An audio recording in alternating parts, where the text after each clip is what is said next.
Thanks for returning. So I continued with this dream group, but a funny thing happened. I found that my dreams started getting less and less, and my visions less and less.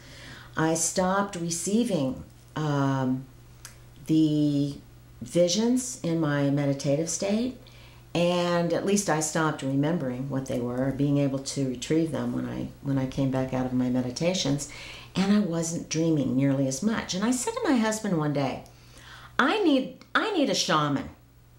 And I was really serious about this. I need a shaman, but we didn't, our village is only about 350 people, Mexican people, and we don't have any shamans in our village. So as a joke, one day I said to my husband, I just need to Google maybe rent a shaman. And I was kind of frosty when I said that. And I did. I Googled rent a shaman, and in one of the results that came up was this Native American shaman. So I opened the page and I read the information on the website, and it was this Native American shaman that was actually giving classes and exercises. And I looked at the website, and I, for the most part, liked what I saw. So I signed up. And I signed up for 6 weeks worth of classes with this Native American shaman. In one of the exercises that I received early on in the classes, we were directed in these exercises to do certain things. And in this particular one, I can't remember what we were told to do exactly, but I do remember that I went into this meditative state, and this huge raven shows up. Now, I hope that you read my story. I think it's the first story of the series in part 1, The Raven. If you read that story, then you will really understand the significance of what I'm about to tell you.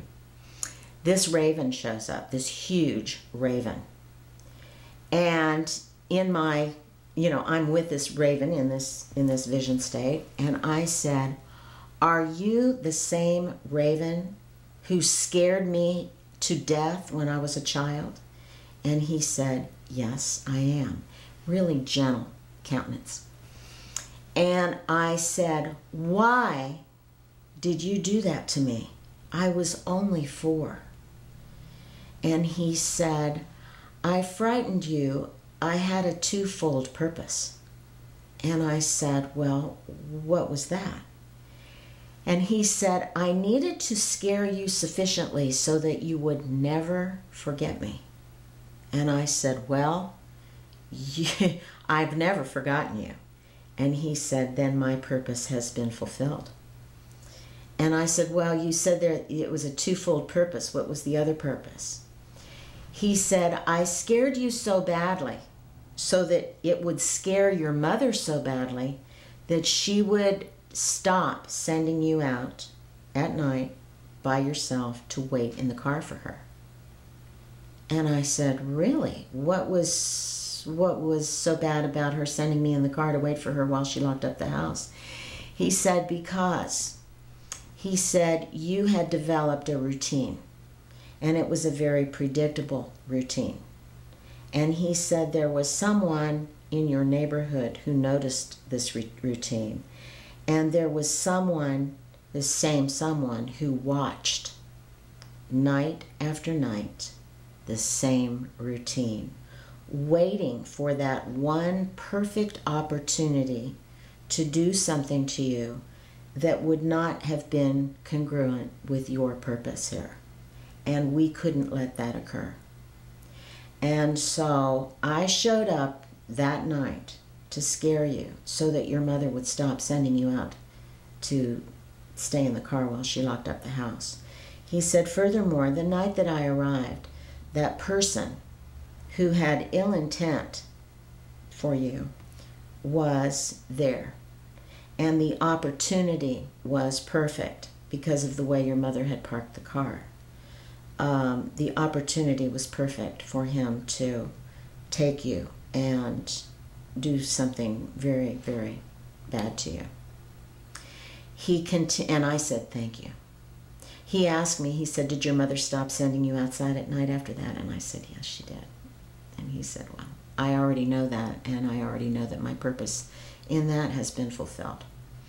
So I thanked the raven, and I just thought it was incredible that the raven that I experienced when I was 4 years old has now returned 50 years later. And he is with me all the time in so many different ways you can't believe, especially here in Ohio, because we have a lot of ravens and crows in the area. And I have some wild stories to tell about that I'll tell at another time. So that was a wonderful vision for me. The other thing that came to pass during these classes with the shaman was that we were directed to go underground to see who showed up or what showed up. And Raven showed up, and I got on the Raven's back, and I traveled with Raven underground. Raven had told me, I am your protector, your guide, and your teacher. And you just have to call me and I will always be with you. So he took me down underground, and in this vision state. And I had this vision over and over and over again during these classes. It was almost like a past life thing. I think I was some sort of medicine woman, or maybe a shaman, or something equivalent to a shaman, because I was a cliff dweller. I lived in this cave inside the side, in the front of the side of a mountain, and it was this incredible cave. There were furs. I had these skins, these animal skins, stretched on these big frames made out of tree branches, and I had burned symbols of animals and all kinds of things that were important to me at the time, other symbols and animal images burned into these hides that I used to cover the entrance to my cave in the wintertime. The dress that I wore looked kind of like Native American to me. I mean, they were leather, like a leather long skirt or top, either like moccasins or sometimes boots, I guess, in the wintertime. I had just tons of herbs and plants that were drying in bundles.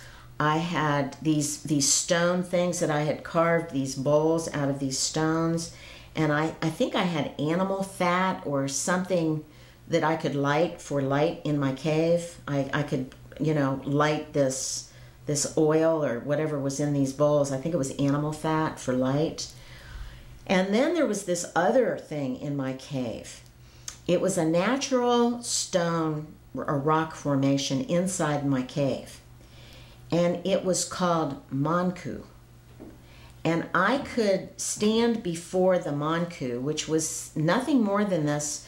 There were these two big stone formations on either side. They were almost like pillars, but they were natural.